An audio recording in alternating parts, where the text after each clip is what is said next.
My phone buzzes against the metal counter at the nurse's station, the vibration cutting through the constant beeping of ICU monitors. I'm 12 hours into my shift, exhausted and running on fumes, and my eyes sting as I glance at the screen. When I see the notification, my stomach drops so hard it almost hurts. Fraud alert. $7,250. Unauthorized charge. My hands shake so much I nearly drop my stethoscope. I scroll deeper into the details, and each new line feels like a slap across the face. 5 airline tickets to Santorini. Bought today. And the names? Richard and Lillian Vale. Nathan and Lauren Vale. And Megan Tanner, Lauren's best friend since college. Not one ticket for me. Not even by accident. But the worst part? The tickets were bought with my credit card. Just last week, I was sitting at my parents' perfect cherrywood dining table, watching Mom fold her napkin like she was prepping a surgical dressing. She'd said it so casually, practically bored, tickets are $1,450 each. If you can't afford that, it's best you sit this one out. I nodded back then, swallowing the lump in my throat, pretending it didn't sting. I didn't tell her that after paying for Nathan's car repair last month, my savings were almost gone. Their dismissal hurt, but this wasn't just rude. This was theft. That night after dinner, I'd come back to the hospital, staring at patient charts while trying not to cry. Dr. Stevens had passed me in the hallway and caught my eye, then looked away. He'd seen me like this before, after family gatherings, with red eyes and a broken smile, throwing myself into work like I could scrub away the hurt using disinfectant and determination. Now, standing in the same corridor, I unlock my phone again. The trembling fades. I call the credit card company with a steadiness I don't quite feel, and I freeze the account and file a dispute. The representative's calm voice feels like someone finally putting a warm blanket around my shoulders. This is clearly fraud, Ms. Vale. We'll handle it. Half an hour later, my phone buzzes with a text from Nathan. Something's wrong with the tickets. Can you fix it? I straighten, set my shoulders, and type back. Like you said, I stayed behind. Suddenly the hospital corridor feels different, lighter, almost peaceful. I start changing every password I have. Banking apps, email, Amazon, where they'd obviously stored my card, my Apple ID. Everything gets locked down. And with each new password, I feel a bit of weight lifting off my chest. I tuck my phone away and go back to my patients. Mr. Jenkins needs his medication. Mrs. Torres will want an update on her husband's surgery. Their needs feel honest, something my family never is. Within an hour, my phone will not stop vibrating in my pocket. Missed calls from Mom, Dad, Nathan, Lauren. Voicemails stack up along with frantic texts. What's wrong with you? Dad's furious. We're going to miss our flight. I silence the phone and shove it into my locker during my short lunch break. My hands don't shake anymore. Instead, a calm settles over me, cold, steady, and almost freeing. I realize what's happening. I'm becoming the difficult daughter. The one who ruined the family trip. The ungrateful nurse. The one who doesn't understand what family means. And for the first time, I finally see the truth. I've never actually been their daughter or their sister. I've been their financial backup plan. The responsible one. The fixer. The wallet. Standing at my locker, I rest my palm against the cool metal. Not anymore, I whisper, and for the first time, I truly mean it. By the end of my shift, I have 17 missed calls, 9 voicemails, and 32 texts. I delete every single one without listening or reading. With each tap, another piece of that old obligation falls away. Tomorrow, they'll try again. They'll cry, guilt trip, push, threaten, whatever they need to do. But tonight, for the first time in years, I drive home with silence in my head instead of their voices telling me what I owe them. My apartment feels strangely empty that night, The only sounds are the soft hum of the fridge and the occasional car outside. 3 days have passed. I've locked my credit card. I've changed all my passwords.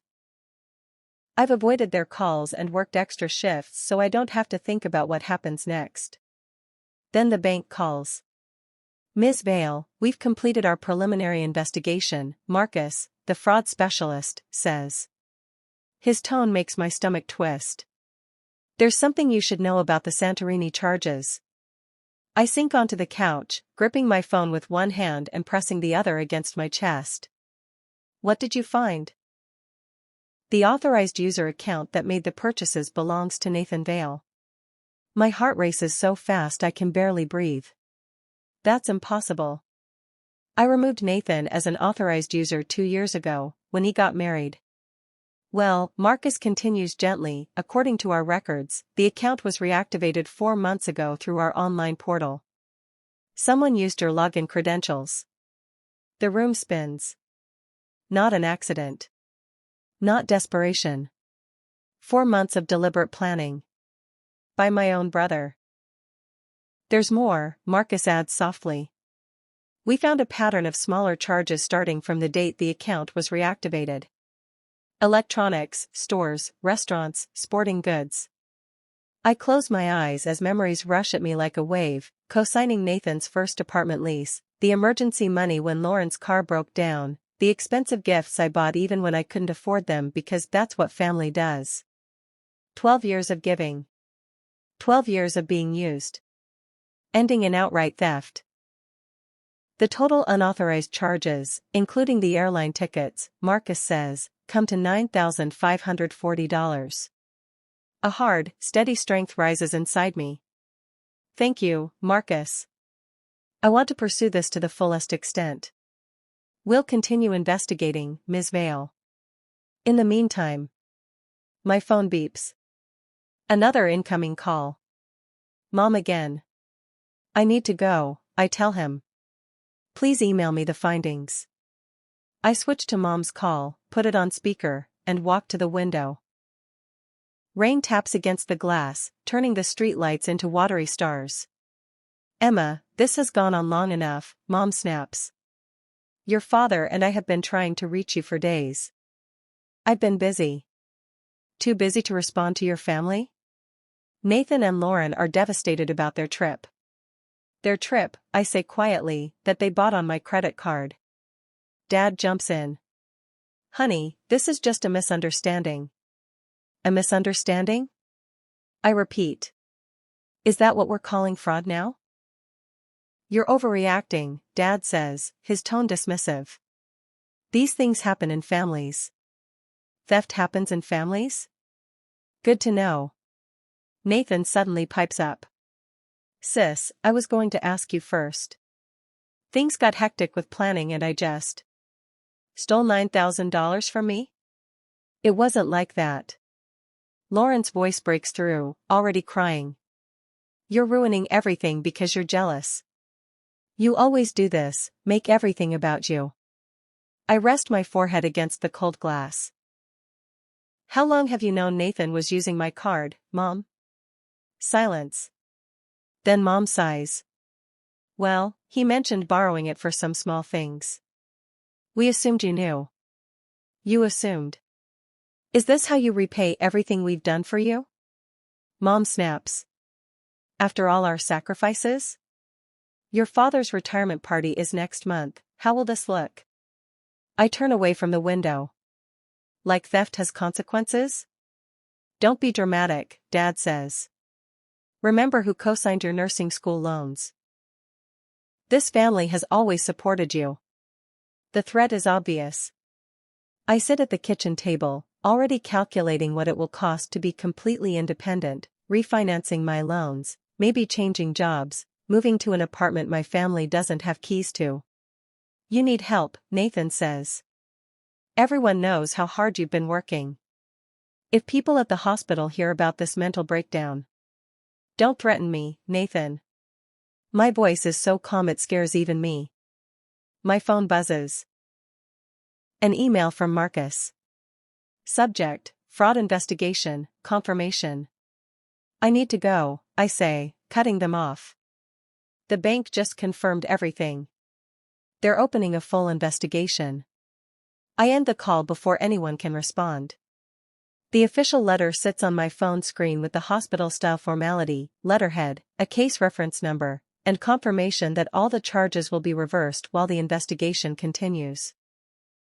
When I finally put my phone down that night, a heavy thought settled over me. Should I quietly distance myself from my family and disappear from their financial reach, or should I gather every piece of proof and document every single dollar they've ever taken? Pulling away would give me quick peace, but writing everything down would force them to face what they've done. What do you do when the people who are supposed to protect you turn into the reason you need protection in the first place? 2 days later, I'm sitting in my supervisor's office. Somehow, the room feels smaller today, almost like the walls are leaning in. She slides a printed email across her desk. The fluorescent lights above cast shadows under her tired eyes, making her look more suspicious than concerned. Your mother called yesterday, Director Palmer says, tapping the paper with her perfectly manicured French-tipped nail. She's worried about your mental health. The words hit me like a slap across the face. I keep my expression calm, though my heartbeat speeds up. My mental health is fine. She mentioned erratic behavior, mood swings, she continues, studying me the same way she watches unstable patients. She said you've been working too many shifts.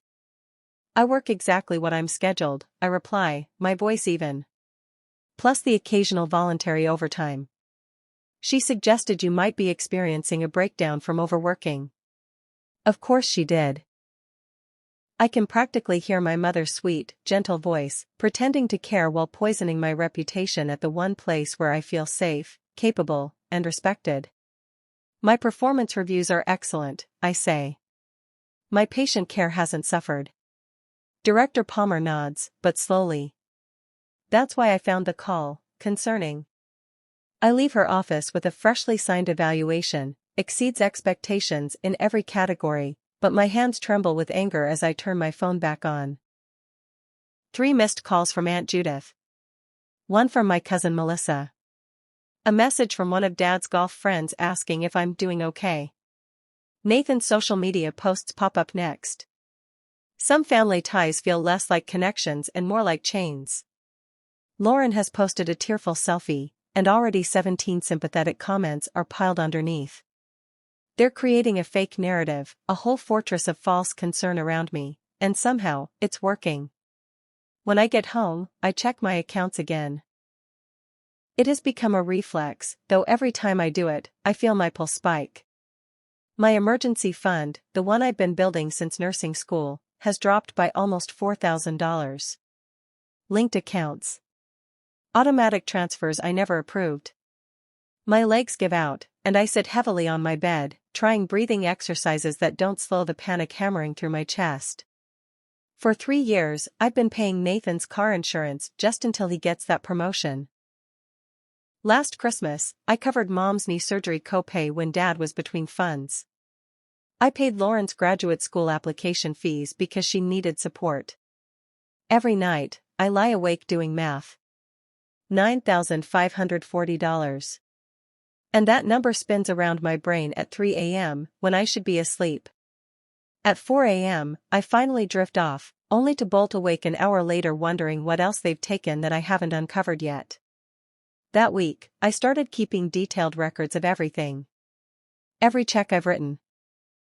Every branded Venmo transfer was decorated with smiley emojis that covered my resentment. Every credit card charge I didn't make. Just gathering documentation for my accountant, I say lightly to the bank representative who helps me pull 2 years of transaction history. But his eyes soften with recognition, he's clearly seen this pattern before.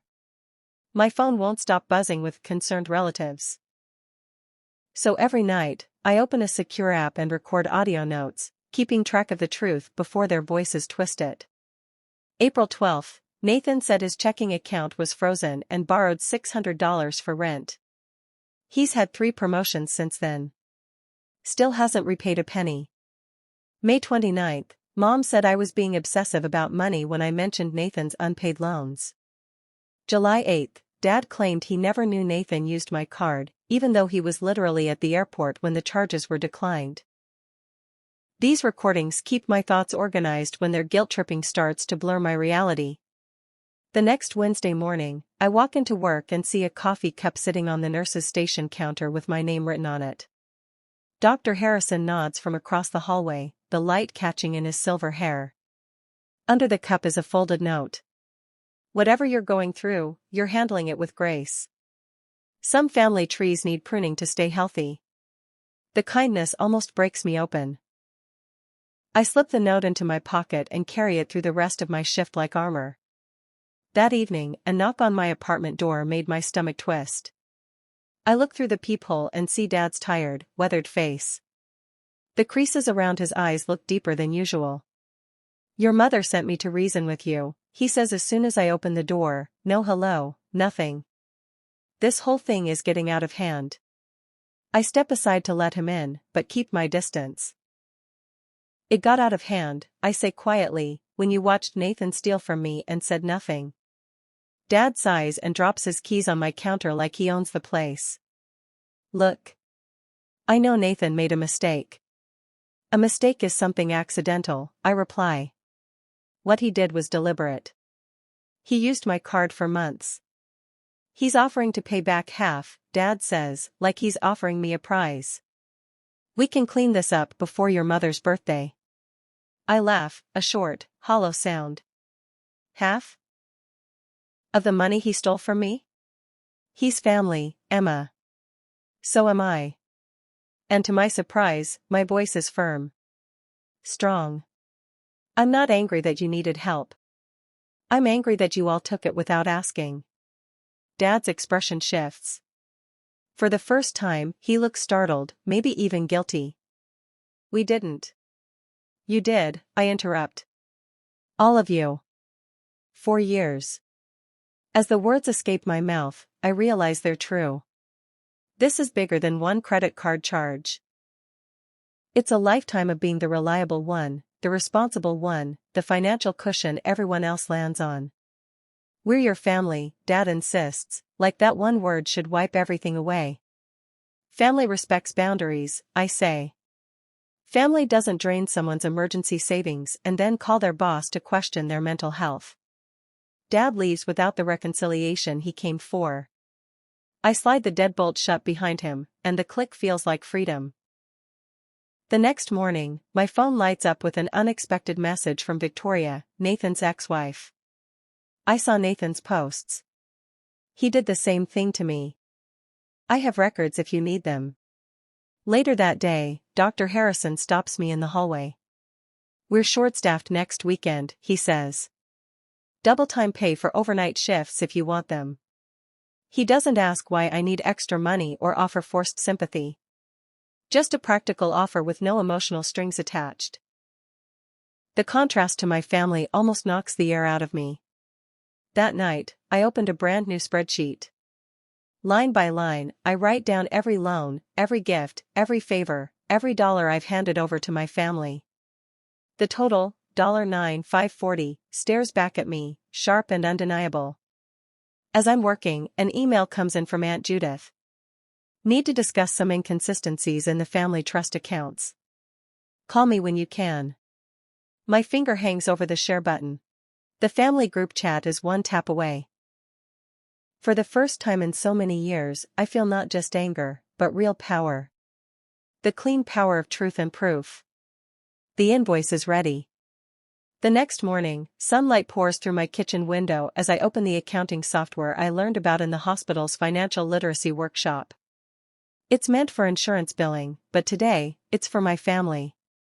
Each entry appears crisp and professional, dates, descriptions, amounts, all perfectly listed. My hands don't shake now the way they did when I first saw the charges. I type slowly, clearly. As of June 1st, I will no longer be contributing financially to the family. Repayment is expected within 45 business days. I attach the PDF, $9,540, every cent documented, and press send before I can second-guess myself. The email flies off to 5 people: Mom, Dad, Nathan, Lauren, and Aunt Patricia, who handles the family trust. My phone rings almost immediately. I ignore it. Instead, I forward Victoria's evidence to Aunt Patricia in a separate email. She had sent me screenshots showing Nathan's long pattern of financial manipulation. "I should have shown you this when we were still married," she wrote. "I was afraid no one would believe me." While I'm packing an overnight bag, a reply pops up from Aunt Patricia. "I've noticed irregularities in Nathan's trust account withdrawals. This explains quite a bit. Can we talk when you return?" Another weight lifts from my shoulders. I booked a weekend trip to Asheville, a quiet bed and breakfast tucked in the Blue Ridge Mountains, 3 hours away.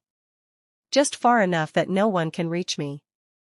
I turn off my phone, get into my car, and drive away from everything.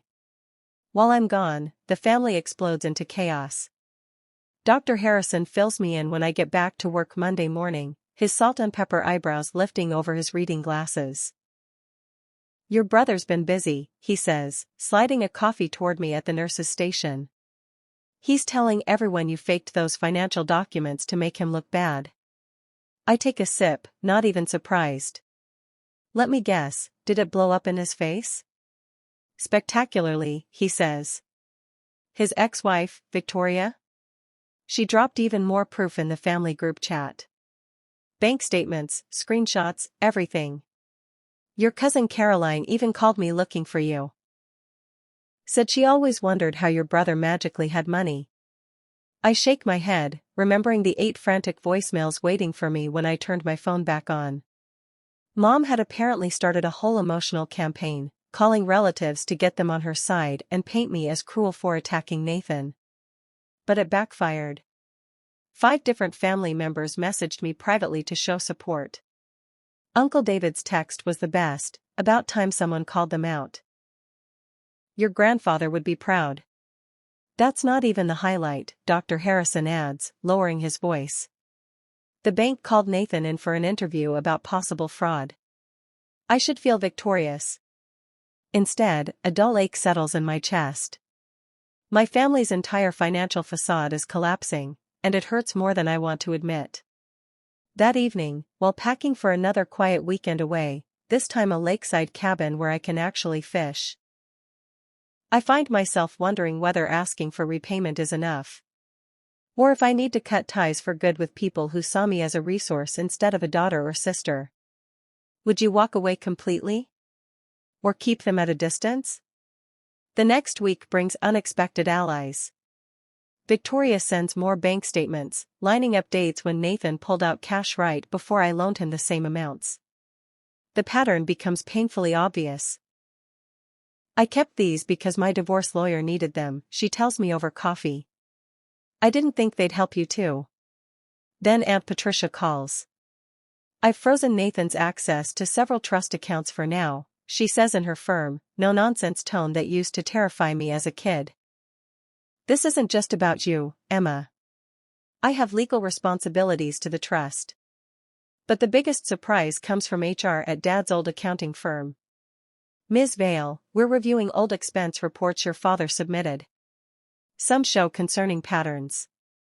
We heard you recently raised questions about family financial behavior.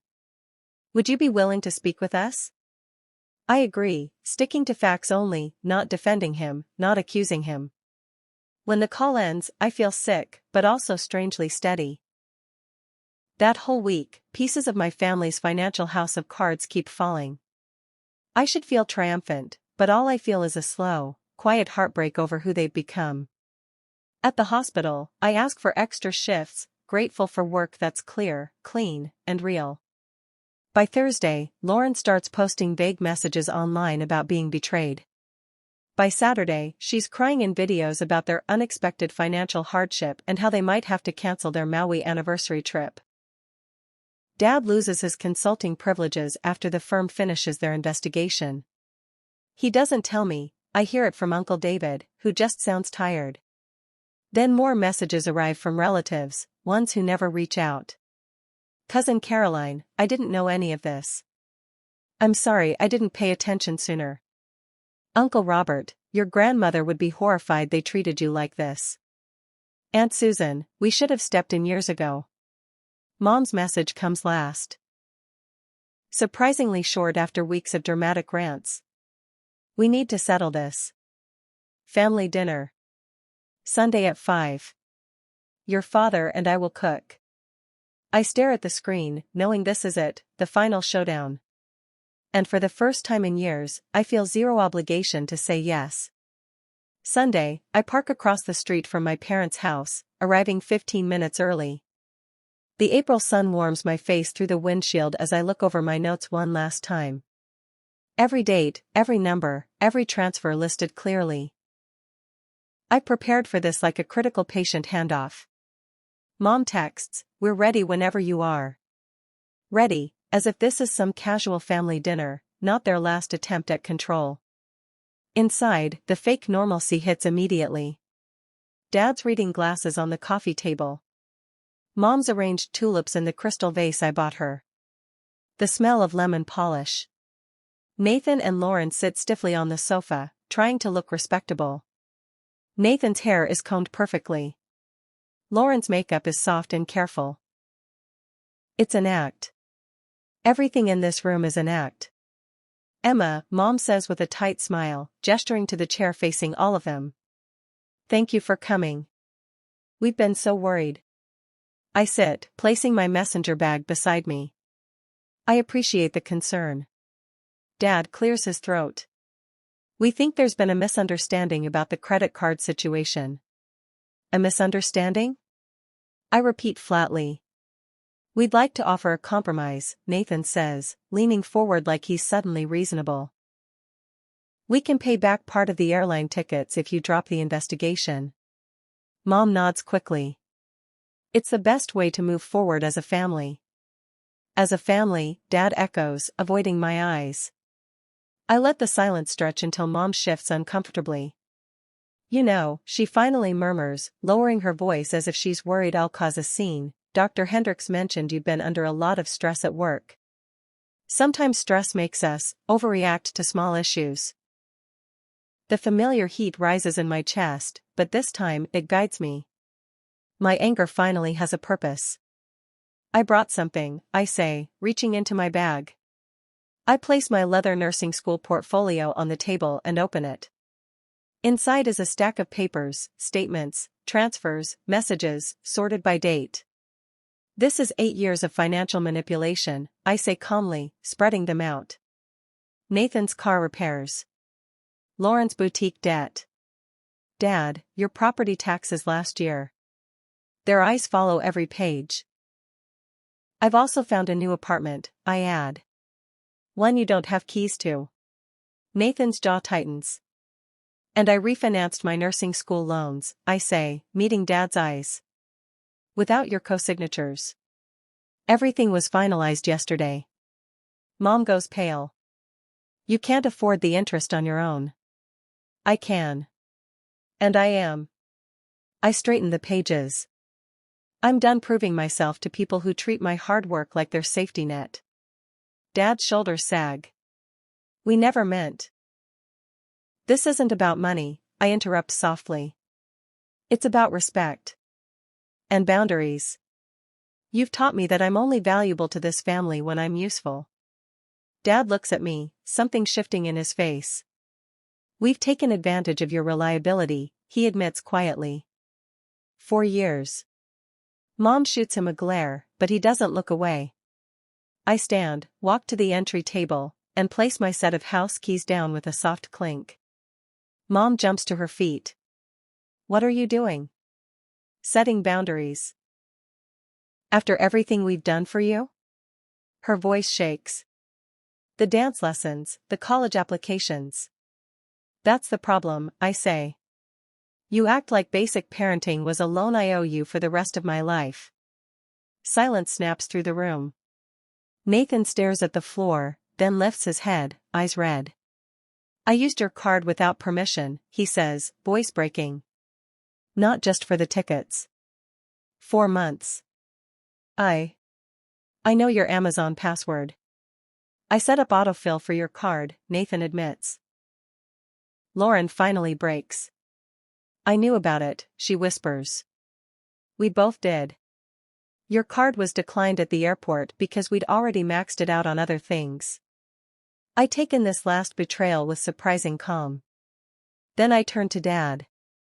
And you, did you know too? He nods once, eyes refusing to meet mine. I can't do this anymore, I say, picking up my portfolio but leaving the keys behind. I deserve better than being your ATM. As I reach the door, Dad calls after me, will we see you again? I pause, hand on the doorknob. That depends on whether you want a daughter, or a bank account. The door closes softly behind me. I walk to my car without looking back, feeling the weight of their expectations lift off my shoulders for the first time in years. 3 weeks later, I heard rumors at the hospital. Nathan might face fraud charges from his bank. Apparently, my credit card wasn't the only one he used. Mom and Dad have gone completely silent. Their usual weekly calls nowhere in sight. Then one rainy Tuesday, Dad shows up at my new apartment.